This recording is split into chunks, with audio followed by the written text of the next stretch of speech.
நமக்கு பாவம் இல்லை என்போமானால் நம்மை நாமே வஞ்சிக்கிறவர்களாக இருப்போம், சத்தியம் நமக்குள் இராது. இன்னைக்கு பாவம் உள்ள மனிதர்கள் அநேகர் பெருகியிருக்கிறாங்க. பரிசுத்தம் இல்லாத ஜனங்கள் என்ன பண்ண அந்த பூமியிலே வாழ்ந்து கொண்டிருக்கிறார்கள். உங்களை சுற்றி இருக்கிறவங்க நல்லவங்களா கெட்டவங்களா, அதை முதல் சொல்லுங்க.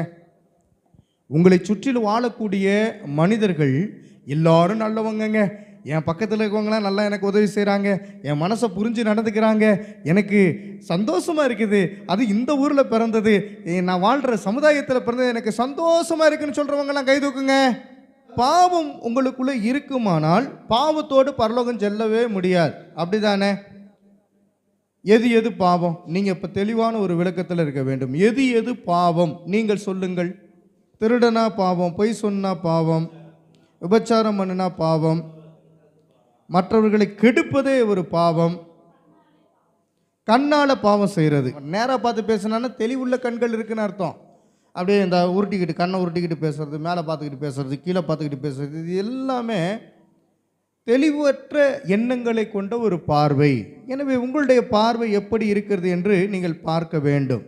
அருமையானவர்களே, நமக்கு பாவம் இல்லை என்போமானால் நம்மை நாமே வஞ்சிக்கிறவர்களாக இருப்போம், சத்தியம் நமக்குள் இராது. ரட்சிக்கப்பட்டவர்களுடைய நிலைமையும் ஒரு சிலர் பார்த்தீங்கன்னா பாவம் செஞ்சுக்கிட்டு இருக்கிறாங்க. ரட்சிக்கப்படாத அநேக பேரும் பாவம் செஞ்சுக்கிட்டு இருக்கிறாங்க. எது எது பாவம் அப்படிங்கிற ஒரு லிஸ்ட் இருக்குது. 1 கொரிந்தியர் 6ஆம் அதிகாரம் 9 மற்றும் 10வது வசனத்தை நீங்கள் வாசிக்கப் போகிறீர்கள். அநியாயக்காரர் தேவனுடைய ராஜ்யத்தை சுதந்தரிப்பதில்லை என்று அறியீர்களா? அநியாயக்காரன் என்பவன் முதலாவது யார்? அநியாயக்காரன் என்பவனுடைய செயல்கள் எப்படிப்பட்டவைகளாக இருக்கிறது? அநியாயக்காரன் யாருக்கெல்லாம் நல்லதை செய்வான்? செய்ய முடியாது அவனால். அநியாயக்காரன் என்றாலே ஒரு மோசம் போக்குகிறவன், அவன் பிசாசினாலே உண்டாக்கப்பட்டவன், பிசாசின் மனிதனாக இருக்கிறான். எனவே இந்த நாளிலே அநியாயக்காரர் தேவனுடைய ராஜ்யத்தை சுதந்தரிப்பதில்லை என்று அறியீர்களா? வஞ்சிக்கப்படாதிருங்கள், வஞ்சிக்கப்படாதிருங்கள். வேசி மார்க்கத்தாரும் விக்கிரக ஆராதனைக்காரரும் விபச்சாரக்காரரும் சுய புணர்ச்சிக்காரரும் ஆண் புணர்ச்சிக்காரரும் திருடனும் பொருளாசைக்காரனும் வெறியரும் உதாசீனரும் கொள்ளைக்காரரும் தேவனுடைய ராஜ்யத்தை சுதந்தரிப்பதில்லை. அப்போ பரலோக ராஜ்யம் இருக்கிறது, தேவனுடைய ராஜ்யம் என்று இருக்கிறது. தேவனுடைய ராஜ்யம்னாலும் பரலோக ராஜ்யம்னாலும் ஒன்றா வேறையா? சரி, இந்த பரலோக ராஜ்யத்துக்குள்ளாக யார் உள்ளே நுழைய முடியும், யார் உள்ளே நுழைய முடியாது என்று இருக்கிறது. அநியாயக்காரர் தேவனுடைய ராஜ்யத்தை சுதந்தரிப்பதில்லை என்று அறியீர்களா? வஞ்சிக்கப்படாதிருங்கள். வேசி மார்க்கத்தாரும் விக்கிரகாராதனைக்காரரும் விபச்சாரக்காரரும் சுய புணர்ச்சிக்காரரும் ஆண் புணர்ச்சிக்காரரும் திருடனும் பொருளாசைக்காரரும் வெறியரும் உதாசீனரும் கொள்ளைக்காரரும் தேவனுடைய ராஜ்யத்தை சுதந்தரிப்பதில்லை. வேசித்தனம் பண்ணுகிறவன் யார்? அருமையானவர்களே, கல்யாணம் முடிக்காமலே பல பேரோடு பாவங்களை செய்கிறவன் வேசித்தனக்காரன். வேசித்தனம் என்பது பாருங்க, கல்யாணம் முடியாமலே பல பேரை என்ன பண்ண பார்த்து கொண்டு இருப்பான். கண்ணை என்ன பண்ண தெளிந்த பார்வையோடு வைக்காமல் இருப்பான். அவன் இருதயத்தின் கண்களே குருடாக்கப்பட்ட நிலைமையில் இருக்கிறது. வேசித்தனம் அதிகமாய் நிரம்பி இருக்கு. அதனால் ஆண்டவர்கிட்ட வராமல் இருக்கிறான். தேவனண்டையில் தன்னுடைய பாவத்தை ஒத்துக்கொள்ள அவனுக்கு இடமில்லை. ஏன்னா அவனுக்கு மனசு இல்லை. என்ன மனசு இல்லை? நான் இந்த பாவத்தை செய்ய மாட்டேன் அப்படின்னு சொல்கிறதுக்கு மனசு இல்லை. ஆண்டவரே, நான் வேசித்தனம் பண்ண மாட்டேன் ஆண்டவரே அப்படின்னு சொல்லி ஜெபம் பண்ணானா அவன் எந்த பெண்ணையும் ஏறெடுத்து பார்க்க மாட்டான், அல்லது அவள் எந்த ஒரு ஆணையும் ஏறெடுத்து பார்க்க மாட்டான். தேவனுடைய ஒரு நியாய தீர்ப்பு என்று இருக்கிறது அல்லவா? தேவனுடைய நியாய தீர்ப்பு நாளில் வேசித்தனம் பண்ணுகிறவன், நான் என்னுடைய கள்ள காதலியோடு நான் பரலோகத்துக்கு வர ஆசைப்படுகிறேன் ஆண்டவரே அப்படின்னு போய் சொல்ல முடியுமா? இவனுக்கு பரலோக ராஜ்யம் என்றால் என்ன என்று தெரியவில்லை. இவனுக்கு எப்படி நீங்கள் சுவிசேஷம் அறிவிக்கப் போகிறீர்கள்? வேசித்தனம் முகாந்திரம் உள்ளவன் அநேக பேராக இருக்கிறார்களே, அதனாலே இந்த பூமி கட்டு சீரழிந்து போயிருக்கிறதே. தேவனுடைய ராஜ்யத்தை குறித்து ஆண்டவர் முதலாக பிரசங்கம் பண்ணினார். மனம் திரும்புங்கள், பரலோக ராஜ்யம் சமீபமாக இருக்கிறது என்று சொல்லி. மனம் திரும்புவதற்கு முதலாவது ஆள் இல்லை. மனம் திரும்புங்கள் என்று ஆண்டவர் சொல்லுகிறார். ஆனால் யார் சொல்லி நான் கேட்க மாட்டேன் என்று சொல்லுகிற மனுஷன் பிசாசினாலே உண்டாகி இருக்கிறான். விக்கிரக ஆராதனை பொய் என்று தெரியும். இன்னைக்கு உங்கள் ஊரில் திருவிழாவா இல்லையா? பல பானைகள் வெந்து கொண்டு இருக்கிறதா இல்லையா, கறியும் சோறும் கிடைக்குது. ஆனால் நாமளும் இங்கே வந்து உட்காந்துருக்கேன். ஏன் தெரியுமா? தேவன் உங்களை பரலோக ராஜ்யத்திற்கு உட்படுத்தக்கூடியவர்களாக இருக்கிறார். நமக்கு கறியும் சோறு ஆண்டவர் நல்லாவே தந்திருக்கிறார். நல்லா சாப்பிடுவோம், தேவனுடைய அன்பில் விளங்குவோம். எனக்கு அருமையானவர்களே, விக்கிரக ஆராதனை செய்து அந்த சோறை சாப்பிட்டு நான் பரலோகத்துக்கு போவேன்னா போக முடியாது. அப்போ எது நல்ல சோறு எது கெட்ட சோறுன்னு முதலாவது புரிந்து வைத்திருக்க வேண்டும். விக்கிரகங்களுக்கு படைக்கப்பட்டவைகளை புசிக்க கூடாது என்று எழுதப்பட்டிருக்கிறது. விக்கிரக ஆராதனை என்பது என்ன அப்படின்னா, உன் தேவனாகிய கர்த்தர் நானே, என்னை தவிர வேறு சர்வேஸ்வரன் உனக்கு இல்லாமல் போவதாக. ஒரே ஒரு தேவன் இருக்கிறார், உன் தேவனாகிய கர்த்தர் ஒருவரே, அவரை தொழுது கொண்டு நீ பணிந்து கொள்வாயாக என்ற வேத வசனத்திற்கேற்ப நடந்து கொள்ளுகிறவர்கள் எங்கே போனார்கள்? எல்லாம் கடவுள், எம்மதமும் சம்மதம், மரியாளும் மாரியாலும் எல்லாம் ஒன்றுதான், எல்லாம் கூட பிறந்த தங்கச்சி அக்கா அப்படின்னு சொல்லிக்கிட்டு எல்லாமே கடவுள் என்று சொல்லக்கூடிய மூட நம்பிக்கை கொண்ட பிசாசு பிடித்த மனிதர்கள் மத்தியிலே நீங்கள் வாழ்ந்து கொண்டிருக்கிறீர்கள். அப்ப வேத வசனத்தினுடைய விளக்கத்தை சரியாக புரிந்து கொள்ள முடியவில்லை என்றால் மனம் திரும்புதல் உண்டாகாது. வேத வசனத்தை சரியாக புரிந்து கொண்டால் மாத்திரமே மனம் திரும்புதல் உண்டாகும். ஆண்டவர் சொல்றாரு, முதலாவது மனம் திரும்பு. திரும்ப திரும்ப வந்து நான் பாவம் செய்து விட்டேன் அப்படின்னு சொல்லி வருஷத்துக்கு ஒரு முறை அதே பாவத்தை நீ செஞ்சுட்டு வந்தீங்கன்னா என்னைக்கு தான் நீ சுத்திகரிக்கப்பட்ட நிலைமையில இருப்ப, தேவனுடைய ராஜ்யத்துக்கு வர முடியாது அப்படிங்கிறாரு. அப்போ யோசித்து பார்க்க வேண்டிய ஒரு சூழ்நிலை வந்தது. நான் பாவ சங்கீதனை எடுக்கிறேன், சிஸ்டர்லாம் கூட்டிகிட்டு போய் பாவ சங்கீதனை செய்தே ஆக வேண்டும் என்று விடுறாங்க, நான் மனம் திரும்பவே இல்லையே, எனக்குள்ளே பாவ மன்னிப்பு உண்டாகவே இல்லையே அப்படின்னு வசனத்தை வாசிக்க வாசிக்க வாசிக்க ஆண்டவரே நான் ஒரு பாவியான மனுஷன், என்னுடைய பாவத்தை மன்னிங்க ராஜான்னு சொல்லி என்னை நானே வரித்து கொண்டு நான் செய்கிற பாவங்கள் தப்பிதங்களை எல்லாம் ஆண்டவர்கிட்ட ஒப்பு கொடுத்துட்டு தேவனுக்கு பிரியமான பிள்ளையாய் மாறினேன். அல்லேலூயா. நல்ல கவனிங்க, சுய புணர்ச்சிக்காரர்கள் பரலோக ராஜ்யத்திற்கு போக மாட்டார்கள் என்று சொல்லப்பட்டிருக்கிறது. இன்னைக்கு நிறைய பேர் என்னன்னா இதை பற்றியே பேசுறது கிடையாது. சுய புணர்ச்சினா என்ன தெரியுங்களா? தன்னைத்தானே திருப்திப்படுத்திக் கொள்ளக்கூடியவள், தன்னைத்தானே திருப்திப்படுத்திக் கொள்ளக்கூடியவன். இந்த புணர்ச்சியை செய்ய தூண்டுகிறது பிசாசு, சாத்தான்.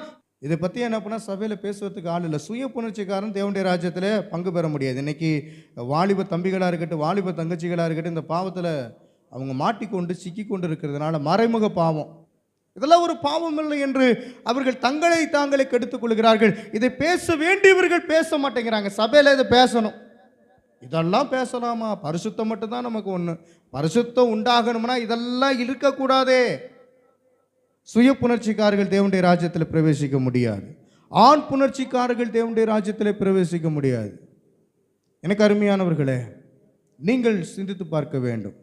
பெண் புணர்ச்சிக்காரர்கள் இருக்கிறார்கள், ஆண் புணர்ச்சிக்காரர்கள் இருக்கிறாங்க. இவங்கெல்லாம் என்னன்னா ஹோமோசெக்ஸ்காரர்கள். நான் இந்த பெண்ணோடு பெண்ணாக இருந்து நான் சுய புணர்ச்சி செய்து கொள்ளுவேன், நாங்கள் 2 பேரும் திருமணம் பண்ண போகிறோம் அப்படின்னு சொல்லிக்கிட்டு இருக்கிறாங்க. இப்போ இவங்கெல்லாம் வெளியில் வந்திருக்கிறாங்க. ரோமன் கத்தோலிக்க திருச்சபையில் ஒரு சட்டத்திட்டம் இது பண்ணியிருக்காங்க. ஆண் புணர்ச்சியா சரி 2 பேர் வர்றாங்களா, அவங்களுக்கு கட்டாய திருமணம் பண்ணி வச்சிரு, இதனால் என்ன, அவன் நம்ம சபையை விட்டா போகிறேன், ஒரு அங்கத்தின் தானே இருந்துட்டு போகிறான் அப்படிங்கிறாங்க. அப்படியே ஆண்களும் பெண்களை ஸ்பாவப்படி அனுபவியாமல் ஒருவர் மேல் ஒருவர் விரகதாபத்தினாலே பொங்கி ஆணோடைய ஆண் அவலட்சணமானதை நடப்பித்து தங்கள் தப்பிதத்திற்கு தகுதியான பலனை தங்களுக்குள் அடைந்தார்கள். தேவனை அறியும் அறிவை பற்றி கொண்டிருக்க அவர்களுக்கு மனதில்லாதிருந்தபடியால் தகாதவைகளை செய்யும்படி தேவன் அவர்களை கேடான சிந்தைக்கு ஒப்பு கொடுத்தார்.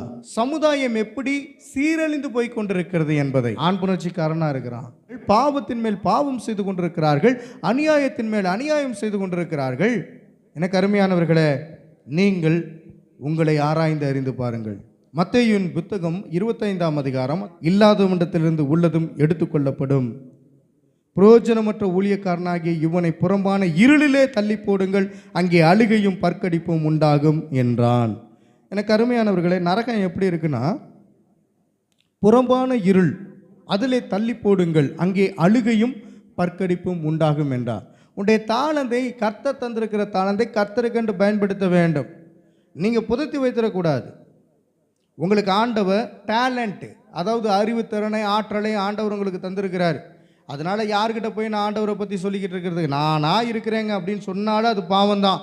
அப்போ உங்களுடைய தாளந்துகளை கர்த்தருக்கென்று பயன்படுத்துங்கள். தேவனுடைய சித்தத்துக்கு நேராக நீங்கள் பயன்படுத்துங்கள். அற்பமான காரியங்களுக்கு நீங்கள் பயன்படுத்த வேண்டாம் என்று ஆண்டவர் விருப்பப்படுகிறார். அப்போ தேவனுடைய ராஜ்யத்துக்குள்ளாக போகணும்னா அருமையானவர்களை நீங்கள் சிந்தித்து பார்த்து செயல்படக்கூடியவர்களை மாற வேண்டும். இதில் நிறைய ரகசியம் இருக்குது. விதைக்காத இடத்துல அறுக்கிறவர் யாருன்னா ஆண்டவர். இதெல்லாம் தெரிஞ்சு வச்சுருக்கிறாங்க. ஆனால் என்ன ஒன்றா, அவன் ஆண்டவருக்காக வாழ்வதற்கு விருப்பமில்லை. இன்றைக்கி திருடர்கள், பொருளாசைக்காரர்கள், வெறியர்கள், கொலைக்காரர்கள், காம விகாரம் பண்ணக்கூடியவர்கள், பொல்லாத சிந்தனை உள்ளவர்கள், இப்படிப்பட்ட பாவங்கள் பெருகி கொண்டிருக்கிறது. மனிதன் இதை செய்யக்கூடாது என்று ஆண்டவர் விருப்பப்படுகிறார். இப்படிப்பட்ட பாவங்கள் செய்யும் எல்லா மனிதர்களும், ஆண் பெண் யாராயிருந்தாலும், அவர்கள் செல்லும் இடம் பாதாளம்.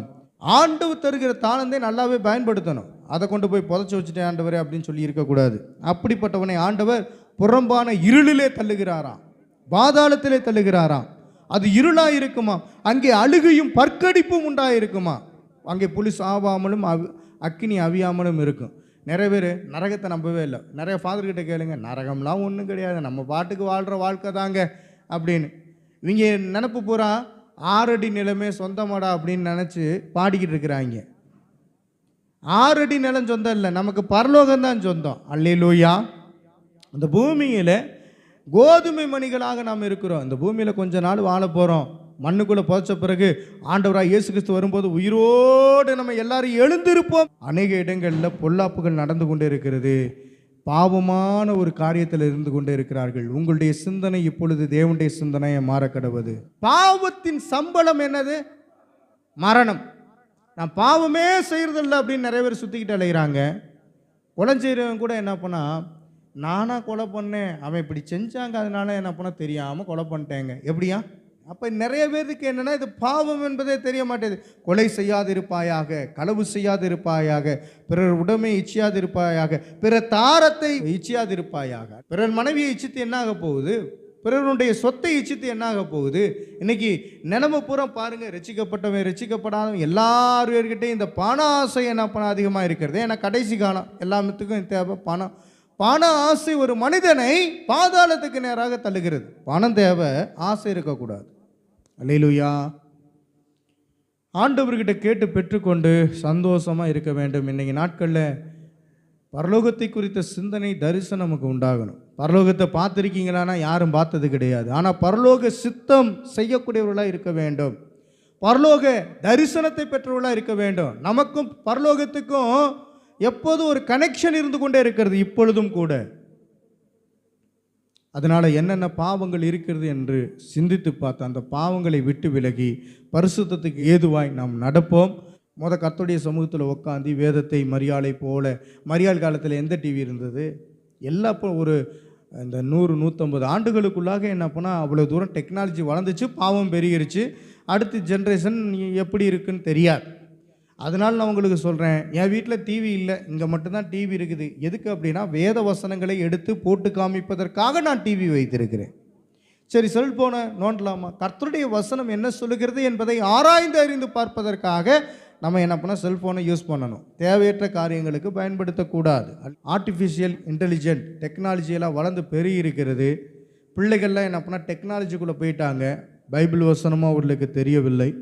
நுனி நாக்கில் இங்கிலீஷில் பேசுகிறாங்க, பெரிய பெரிய காரியங்களை எடுத்து பேசுகிறாங்க. ஆனால் கர்த்தருடைய வசனத்தினுடைய வார்த்தைகள் அவர்களுக்கு புரியவில்லை.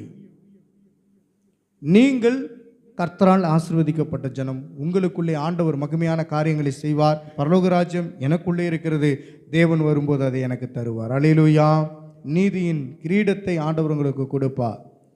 ஏனென்று சொன்னால், நீங்கள் நீதியாய் கர்த்தருக்காக வாழ்கிறபடியினாலே அவர் கிரீடத்தை கொடுத்து உங்களை வாழ வைப்பார். இந்த பூமியில் பரிசு கொடுக்கறதெல்லாம் எப்படி வந்தது தெரியுங்களா? ஓட்டப்பந்தயம் வச்சு ஒரு அவார்டு கொடுக்கறது எல்லாமே. இது முதல் எனக்கு நீதியின் கிரீடம் வைக்கப்பட்டிருக்கிறது. பவுல் என்ன சொல்லுகிறார்? கடைசியாக என்ன பண்ணால் ஊழியத்தை செஞ்சுட்டு சாவறதுக்கு முன்னாடி சொல்கிறார், விசுவாசத்தின் நல்ல போராட்டத்தை போராடினேன், ஓட்டத்தை முடித்தேன், இது முதல் நீதியின் கிரீடம் எனக்காக வைக்கப்பட்டிருக்கிறது. நீங்கள் சொல்ல முடியுமா? கர்த்தருக்காக வாழ்ந்து இப்போ விசுவாசத்தோடு வாழ்ந்திருக்கிறேன். நான் இறந்துட்டாலும் ஆண்டவர் எனக்கு தரப்போகிறது நீதியின் கிரீடம். அல்லேலூயா. இந்த பூமியில் என்ன பண்ணால் ஓட்டப்பந்தயம் ஓடுகிற அந்த பொல்லாத மனிதனுக்கே அவார்டு கொடுக்குறாங்க. நீங்கள்லாம் கர்த்தருக்காக ஓடக்கூடியவர்கள். ஆண்டவர் உங்களுக்கு அவார்டு கொடுக்க ஆசைப்படுகிறார். முதல் அதை புரிந்து கொள்ள வேண்டும். அல்லேலூயா. எனவே இந்த பூமியிலே உங்களுக்கு பொல்லாத காரியங்கள் உண்டு. பொல்லாப்பையெல்லாம் மாற்றுவதற்கு கர்த்தர் உங்களுக்கு அதிகாரம் கொடுத்திருக்கிறார். அல்லேலூயா சொல்லுங்க. பாவத்தில் இருக்கிற மனிதனை பாவத்திலிருந்து விடுதலையாக்குவதற்கு கர்த்தர் உங்களுக்கு தான் அதிகாரத்தை கொடுத்திருக்கிறார். மற்றவர்களை போய் கிறிஸ்துவுக்குள்ளாக வழி நடத்தினால் அவர்கள் பரிசுத்தம் அடைவார்கள். அப்ப பாதாளத்துக்கு போகும் மனுஷனை நீங்கள் தடை பண்ணி கிறிஸ்துவுக்குள்ளாக நடத்துகிற பொறுப்பை வேறு ஒரு ஆளுக்கு கொடுக்கலை, கர்த்தர் உங்களுக்கு என்று கொடுத்து வைத்திருக்கிறார். இதற்கு நம்ம இன்னும் திராணி உள்ளவர்களாய் மாறணும். ஞானஸ்தானம் எடுக்காதவங்க கர்த்தருக்குள்ளாக ஞானஸ்தானம் எடுத்துக்கொள்ளுங்கள். நான் உங்களை வலுக்கட்டாயப்படுத்தலை. உங்களுக்குள்ளே ஆண்டவர் கிரியை செய்வார் என்றால் நீங்கள் ஒப்பு கொடுத்துருவீங்க. ஆமென் சொல்லலாமே. ஆண்டவருக்குள்ளாக கிரியைகளை நடப்பிப்பதற்கு அவர் சொன்ன வசனங்களை நீங்கள் நிதானித்து அறிந்து பார்த்து தேவனுக்குள்ளாக ஒப்பு கொடுங்க. ஆமென் சொல்லலாமே. கர்த்தருக்கு பிரியமானவைகளை செய்யாமல் அருவருப்பான காரியங்களை செய்து மக்களை மோசம் போக்கும் பிசாசானவன் இந்த ஊரை சுற்றிக்கிட்டு இருக்கிறானே. இன்னைக்கெல்லாம் பார்த்தா என்ன பண்ண பெரிய திருவிழா கொண்டாடுறாங்க. என்ன திருவிழாவா? பெரிய திருவிழா. நான் ஒன்று சொல்கிறேன், பரிசுத்தம் தான் முக்கியம். கீழே பார்க்காத, மேலே பாரு, பரலோகத்தை பாரு. அந்த பரலோகத்தை பார்க்கும் பொழுதெல்லாம் கர்த்தர் உங்களோடு கூட பேசி கொண்டிருப்பார். இந்த வேத வசனத்தின் மூலமாக பேசுவார். நிறைய வசனம் இருக்குது. ஒரே ஒரு சிந்தனை உங்களுக்குள்ளே வேண்டும். நான் தேவனுடைய நீதியிலே நிலைத்திருப்பேன். எல்லாம் சொல்லுங்களேன், நான் தேவனுடைய நீதியிலே நிலைத்திருப்பேன். எழுந்து நிற்போமா, ஜெபம் பண்ணலாமா?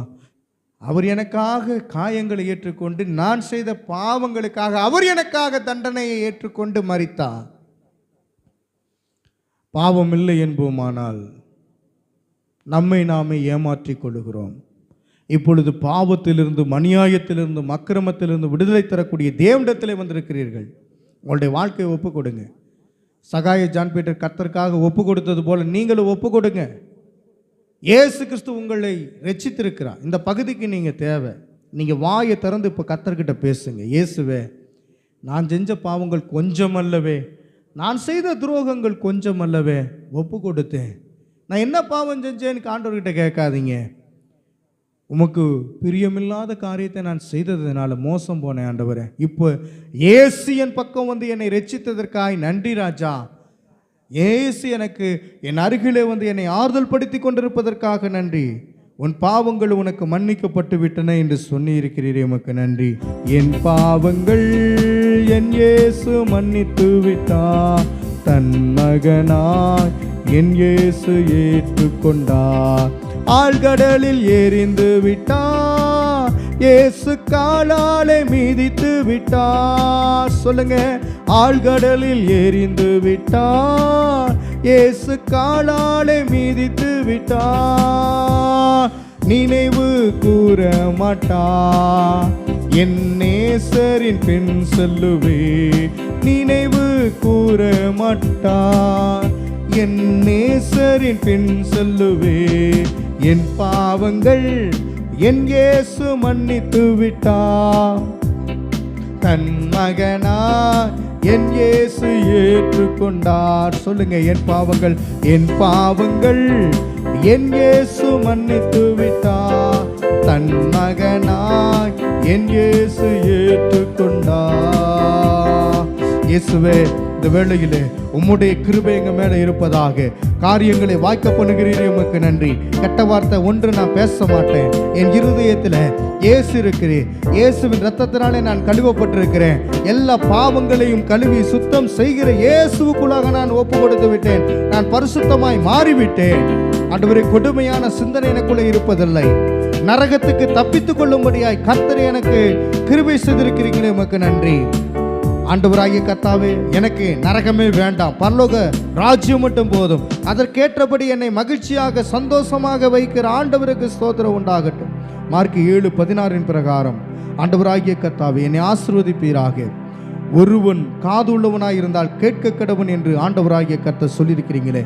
உம்முடைய வார்த்தைகள், வசனங்களை நான் கேட்டிருக்கிறேன். எனக்கு காது நன்றாக திறக்கப்பட்டிருக்கிறது.